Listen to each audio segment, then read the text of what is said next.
Hey Sainers, welcome to Saints TV. In this video we're just going to be talking briefly about tomorrow night's game against Carlton.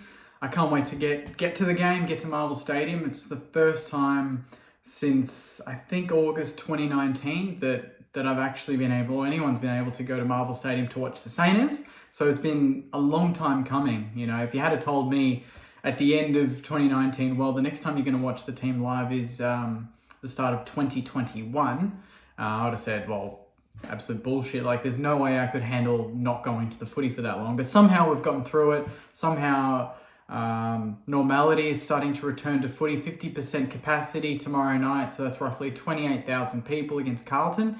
Hopefully, you know, we've sold most of those tickets. It was very hard getting tickets the other day. It took a few hours for a lot of people, and some people missed out completely. So to those people, very unfortunate, but fingers crossed we can get a good crowd and get some good support for the boys. It's not going to be easy. It's against Carlton. They played Essendon in their practice match and they got the chocolates just. Sard was apparently pretty impressive. Cripps playing a bit of forward was good.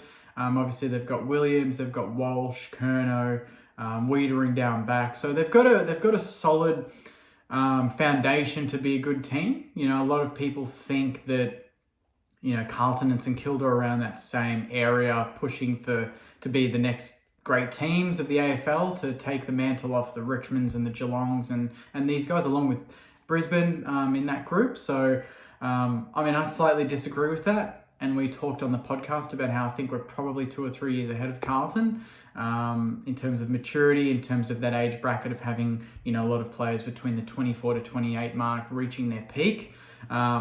But it's not going to be easy, and it wasn't easy last year when we played them. It took us, you know, a bit of work early to get a good lead, and then they fought back and we kind of just retained the lead after that. So, yeah, I dare say they're going to take the game on tomorrow night. We had a discussion in the podcast, and you'll hear it. It just came out this morning, so feel free to have a listen. But we talked about, you know, Joycey reckons that Carlton, you know, this game is going to be used as more of a, you know, test different styles. So play slow against a fast team. To me, I think this is going to be as close to a round one curtain raiser as you can get. Practice match was good, but it wasn't, you know, it didn't test us. You know, no disrespect to North.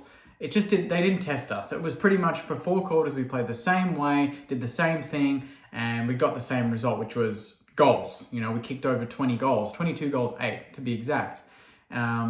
Carlton, I think, are going to test us a bit more. You know, they're going to offer a few different problems for us. They've got a solid defense. You've got a good midfield, and then their forward lines, it needs a bit of work, but it's got the makings of something. You know, with Mackay, they've got Curnow who's not playing. Obviously, Eddie Betts being down there. So they've got some tall timber there.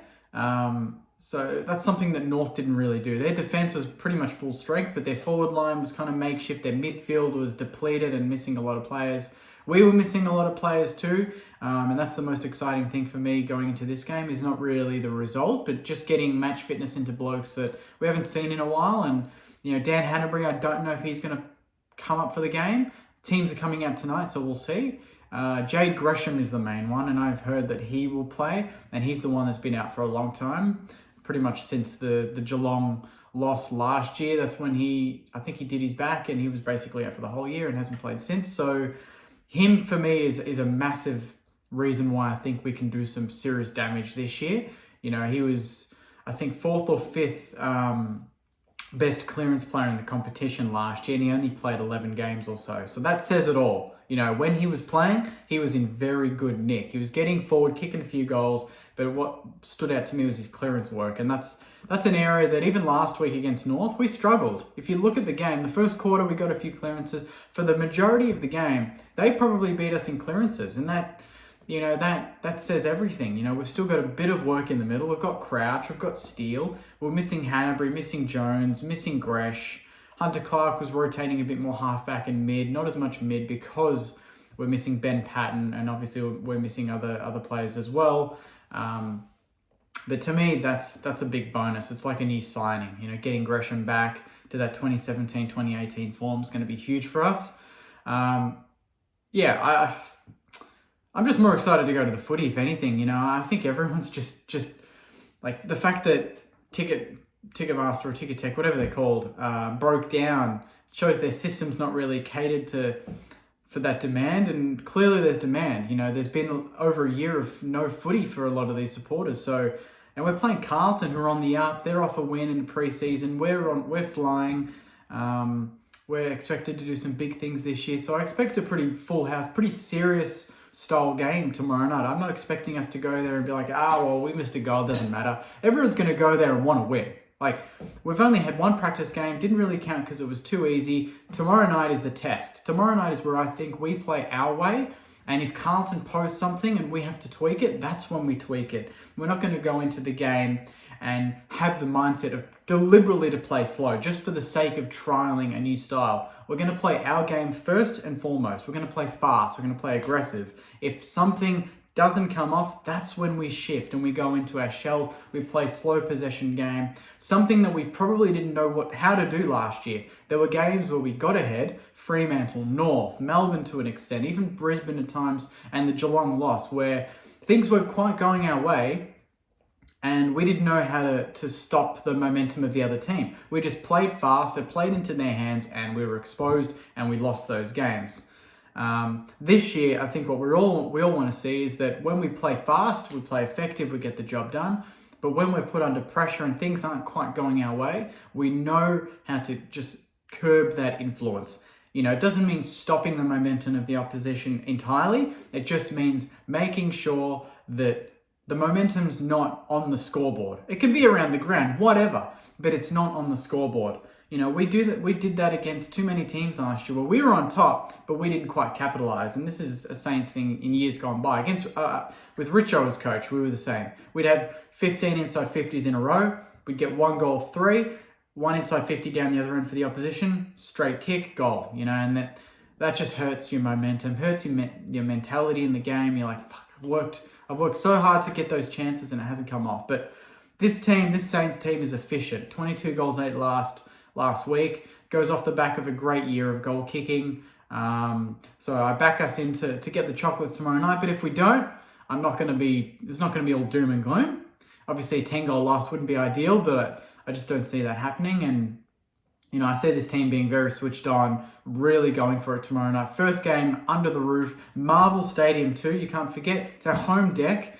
It's somewhere we haven't played in a long time, and we don't get to play there in round 1. So we want to make the most of being on our home deck before we come back in round 2 against, I think, the D's. And that's not going to be easy either. They're another team that's had a poor couple of years and they really want to make a stand and climb that ladder and be in the group of teams, including us. So this is a good test. We've had our first test against a team that beat us last year and they're destined to struggle this year, and we put them to the sword, and that's what we need to do against bottom teams. Now is another different type of test where it's a team that we did beat last year, but it wasn't a convincing win.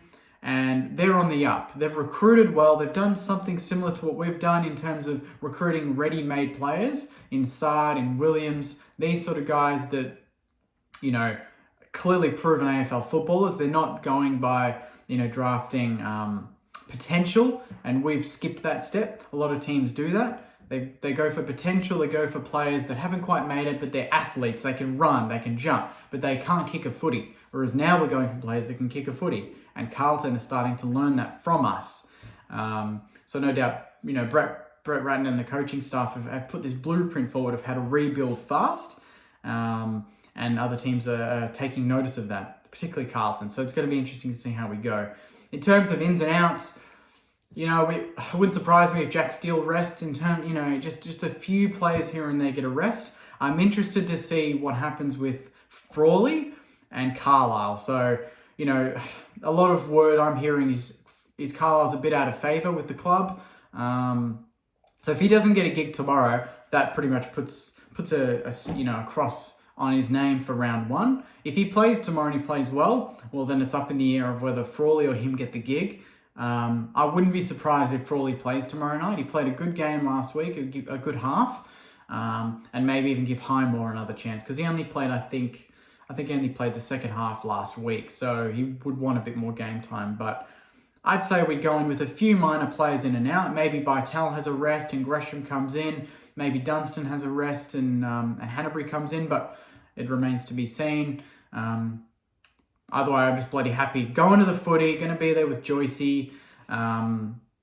Bottom level, not really ideal, but we'll be there and we'll be cheering loud, and hopefully we'll see a win. And the plan is, guys, for the year, I'm going to do my live review as normal tomorrow night. Previews for this game will just obviously be this template pre-recorded, but for round 1 and onwards, it's going to be the usual preview on Facebook Live and review Facebook Live. So stay tuned for those. I can't wait to get into it. We're only less than 20 days away now. I think we're only 18 days, 2.5 weeks until round 1, and only 1 sleep until we're back under the Marvel roof in front of a crowd. So that is, footy's back officially. We're going to the footy tomorrow night, so that's going to be awesome. Next time we can go to the footy at Marvel Stadium will be round 2 in the late March, so can't wait for that as well. But I'll leave it there, guys. Just a brief video. I just wanted to talk about tomorrow night, how the club's going. I think we're on the up, but this is an ultimate test. We'll see what happens. I can't wait for the challenge against Carlton, and hopefully we get the win. But until then, guys, thanks for watching. Thanks for subscribing, liking, commenting, doing all that stuff. And I'll be back tomorrow night after the game on Facebook Live for the review of St Kilda versus Carlton tomorrow night. Until then, guys, take care and go Saints.